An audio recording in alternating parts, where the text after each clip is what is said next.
બા, તમે જે અમને કામ સોંપ્યું હતું ને એ કામ થઈ ગયું. કયું કામ? કેવું કામ? એક્સપ્લેન તો કરો. અરે બા, તમે જ કહો છો ને કે અમારી સાથે મુદ્દાની વાત કરવાની. અરે પણ મુદ્દો શું છે એ તો યાદ કરાવો. એની વે જવા દો. શાની વાત કરી રહ્યા છો તમે? પેલા ચીમન અંકલ છે ને, એમની દીકરીનો બાયોડેટા અને ફોટોગ્રાફ્સ મોકલાવી દીધા છે. સરસ. આ જુઓ.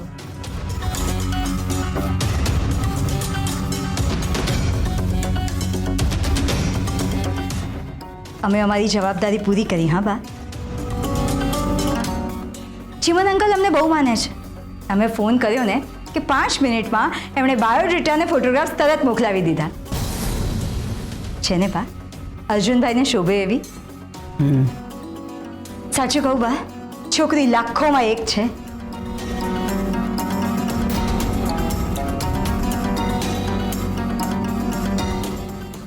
બા, બહુ મહેનતુ છોકરી છે. તમે એનો બાયોડેટા જોઈ લો, ક્યાંક એને જોબ મળી જાય.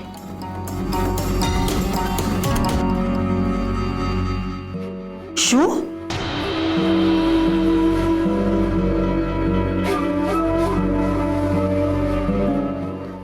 હા ઠીક છે, અમે જોઈ લઈશું. બા, તમે પેલા છોકરીને મળી લો, એનો ઇન્ટરવ્યૂ લઈ લો, પછી વાત કરીશું. સમજ્યા ને? હવે આ પણ તમે અમને સમજાવશો? ના ના, સોરી સોરી બા. કેસર વહુએ બધાને સોરી બોલવાની આદત પાડી દીધી છે. અહીંયા કેમ ઊભા છો? કઈ કામ છે અમારું? સોરી ભાઈ, હું તો પાણી લેવા આવી હતી. જય સોમનાથ. જય Somnath.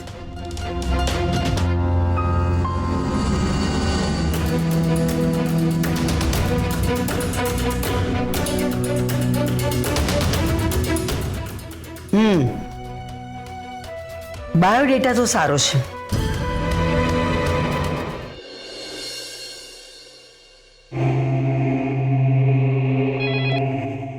Hello, Karan care hospital. Good morning sir. Sir, તમારી હોસ્પિટલના સીસીટીવી કેમેરાના મેન્ટેનન્સ માટે ટેકનિશિયનને મોકલવો હતો, તો અનુકૂળ દિવસ અને સમય તમે જણાવશો પ્લીઝ? એક મિનિટ. આવતીકાલે બપોરે લંચ ટાઈમમાં મોકલજો, 1 વાગ્યાની આસપાસ. ઓકે સર, અમારો રિપ્રેઝેન્ટેટિવ આવતીકાલે 1 વાગે આવી જશે. Have a good day sir. Thank you.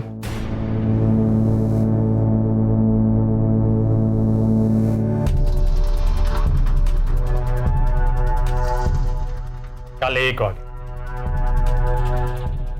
આકાશ, કાલે 1 વાગે હોસ્પિટલના બધા જ કેમેરા ડિસેબલ થઈ જવા જોઈએ.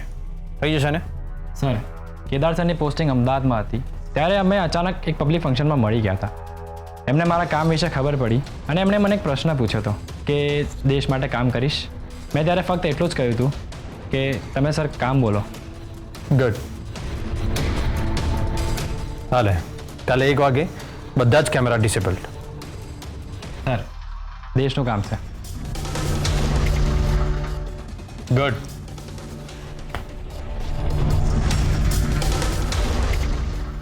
જોયું, આજની યંગ જનરેશન દેશ માટે કંઈ પણ કરવા માટે તૈયાર થઈ જાય છે. આવા જ લોકોના લીધે તો આપણે ગુનેગાર સુધી પહોંચી શકીએ છીએ.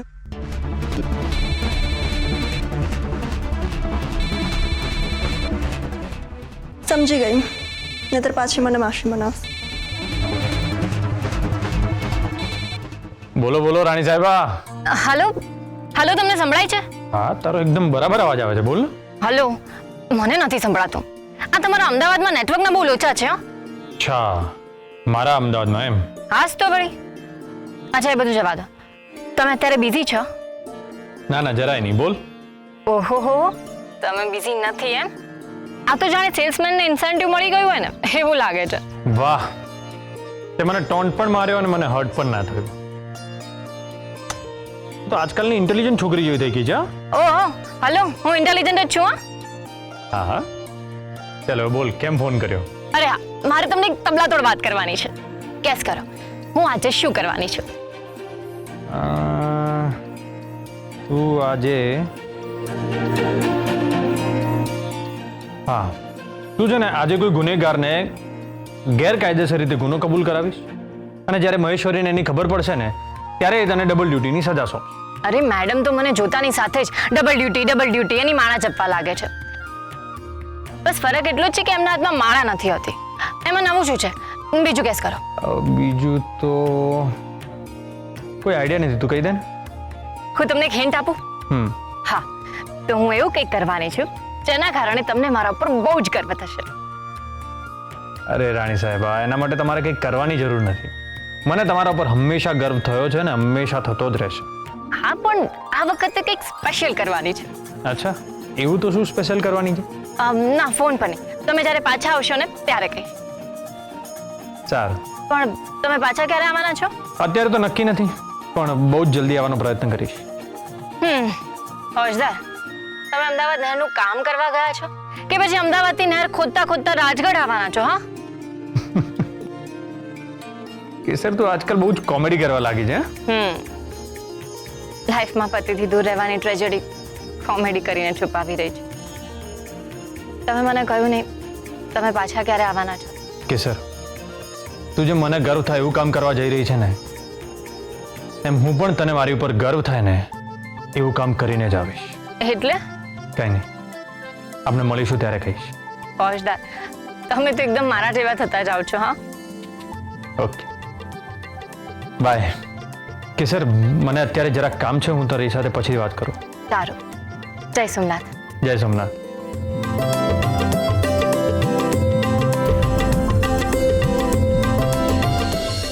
શું સીસીટીવી કેમેરા એક પણ ચાલુ નથી માર્કેટમાં? તો પછી લગાડ્યા છે શું કરવા?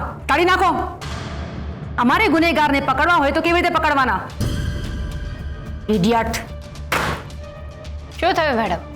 હવે લેન્ડલાઇન ઉપર ક્રેડિટ કાર્ડ વાળાના ફોન આવવા લાગ્યા કે શું? આ ટાઈમ છે તારો આવવાનો. સોરી, બટ એકચ્યુઅલી તમારા લીધે જ મોડું થયું છે. સમજાવી રીતે વાત કર. તમે નવો મોબાઈલ તો નથી લીધો ને? તારે શું કરવું છે? ના, એટલે નવો મોબાઈલ લીધો હશે તો ખર્ચો માથે પડશે. એટલે એમ કે તમારો મોબાઈલ મળી ગયો છે. એક મિનિટ. આ જ છે ને તમારો ફોન? હા જ છે. મેડમ, તમારા જુનિયરને થેન્ક યુ તો કહો. તે કોઈ ઉપકાર નથી કર્યો, તારી ડ્યુટી કરી છે. ક્યાં છે એ ચોર? લઈ આવે ને ઇન્ટ્રોગેશન રૂમમાં. આજે તો એને એવી 3rd ડિગ્રી આપું છું ને કે આજ પછી ચોરી કરવાનું નામ લેશે. ચલ, ક્યાં છે એ ચોર? સોરી મેડમ, બટ ચોર તો ભાગી ગયો. વોટ? હા, એટલે મોબાઈલ તો મેં એની પાસેથી લઈ લીધો, પણ હું જેવું પર્સ લેવા ગઈ ને કે મને ધક્કો મારીને ભાગી ગયો. બટ ડોન્ટ વરી મેડમ, મેં એનો ચહેરો જોઈ લીધો છે, એટલે બહુ જલ્દી હું એને પાછો પકડી લઈશ. આમ તો બહુ જ મોટી મોટી વાતો કરતી હોય છે ને, પણ એક સામાન્ય ચોરને પણ ના પકડી શકી. આના માટે તો તને પનિશમેન્ટ મળવી જ જોઈએ. Sorry madam. Shut up. Sorry worry કંઈ નહીં. આજે તારી ડબલ ડ્યુટી. પણ મેડમ, મેં તમારો mobile. Shut up and get out.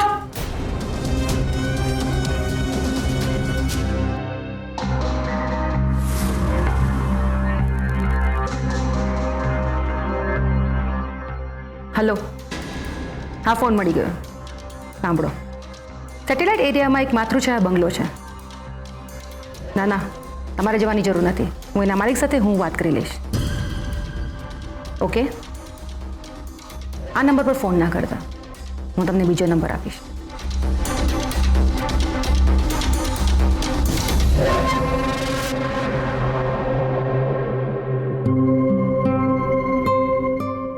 આપી આવ્યા મોબાઈલ મેડમને?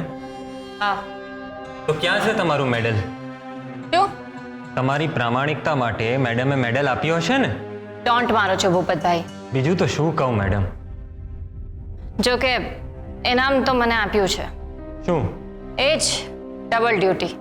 મને ખબર જ હતી આવું જ કંઈક થવાનું છે. પણ ભૂપતભાઈ, આપણે કોઈનું સારું કરીને તો આપણું પણ સારું થાય જ છે. એનું ઇન્સ્ટન્ટ ઉદાહરણ હું હમણાં જ જોઈને આવી છું. એટલે? મેં મેડમને હમણાં જ વાત કરતા સાંભળ્યા કે અમદાવાદના સેટેલાઇટ વિસ્તારમાં એક માતૃછા નામનો બંગલો છે. ત્યાં કદાચ બબલું હોઈ શકે છે. તો પછી આપણા ખબરીને કહીને ત્યાં વોચ રાખવા કહી દો. હા.